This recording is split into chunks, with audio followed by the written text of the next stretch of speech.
Hello everyone, welcome to Writing Quest. My name is Brendan Pugh, and in today's episode we're talking about the Book of Boba Fett, Episode 2. Here we go. Huzzah!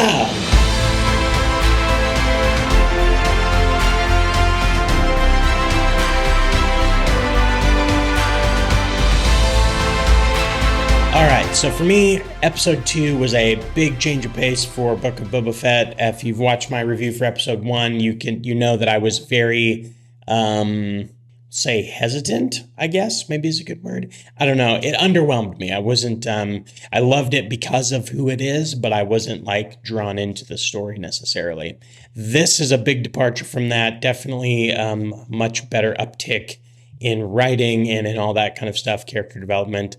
So we see in the beginning, Fennec Shand is bringing in an assassin, someone from the group in Episode 1 who tried to kill Boba Fett, and so brings him into Jabba the Hutt's palace, and they figure out that he was sent by the mayor, and so they go and have a visit with the mayor, who they discover then the Hutts are actually interested in taking over Jabba's power, or taking over Jabba's territory, and so that's kind of the whole setup of the episode. The best parts of that sequence for me were, one, seeing the Hutts carried in by their servants, kind of showing the difference in what Boba Fett is trying to become versus what the Hutts were, which was more benevolent and more, look at us, we're so great.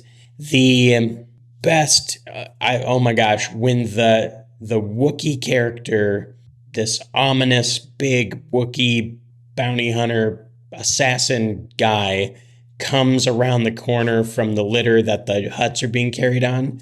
That to me was the coolest moment of this whole episode. Wow, what a cool, not only is it a kind of a cool flex of the characters of the Hutts trying to show Boba Fett that like they've got muscle, but it was a Wookiee, which I don't know if we've ever seen a bad Wookiee in the series. I'm trying to even think of who that might be. Maybe in some of the old canon there is, but definitely not in the new canon. It's a really cool contrast to the character from the High Republic, Baraga, who is a Wookiee Jedi, and he is like full-on empathetic, good guy character, and then now we have this totally evil Wookiee who is something. I don't know. They don't really explain what it is. All I know is that he looked awesome, and his entrance was great. The music was great. Like that whole part of that scene worked really well for me. So that was really exciting in the beginning. I think it's really cool that they're showing, Boba Fett is trying to be this new lord of this region. He's trying to be the new criminal underworld guy, and he doesn't actually really have much. He just has Fennec Shand himself and 2 Gamorrean guards and 1 droid. That's his whole army. So when he's standing up to the Hutts, and we just saw him in Jabba's palace, but that's all he's got, and he's standing up to the Hutts like nothing's gonna stop him. I just think that's really cool to show his determination and to show that like even in the circumstances where he can't actually challenge them, because I'm pretty sure in that fight he probably might not have made it. And so I just really liked that.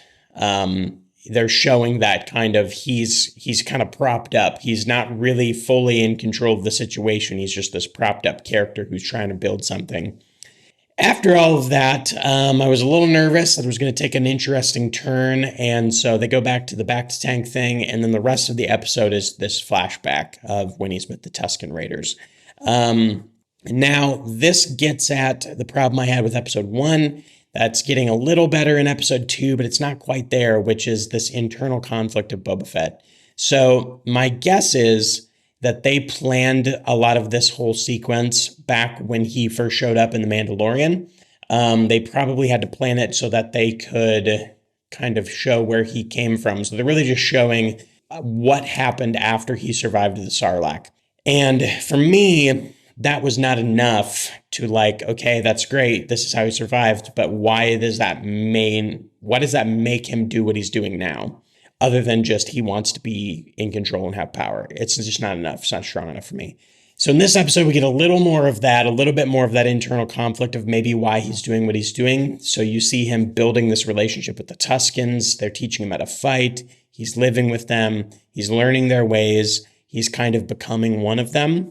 And then the crossroads of the episode kind of happens where this train comes through, which we later learn is run by the Pikes and they're running spice.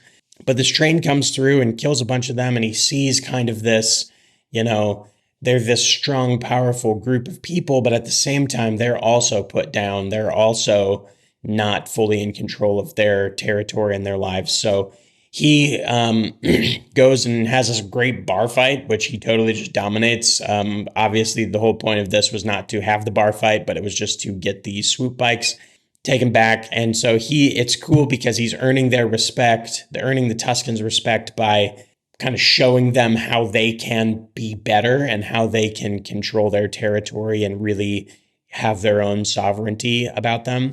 So I really, really thought that was cool. It's cool to see that relationship building, and you go through this whole thing where he kind of rites of passage, builds his gaffy stick, gets dressed in their garb. He becomes one of them essentially, which is obviously going to play in really well down the road with the rest of the series. Obviously, he's going to end up probably having to call in the Tuskens to help him out of a bad spot or something like that.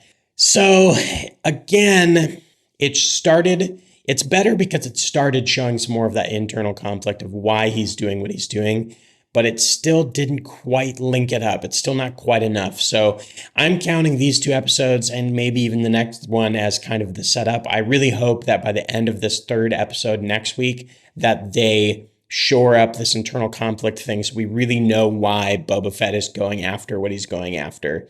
They're showing these little glimpses of like his memories of his father and Camino and when his father died and all that stuff. Like they're building to something, like I can feel that. But to me, they should have hooked us with that right in the 1st episode, and it wasn't quite enough to hook me.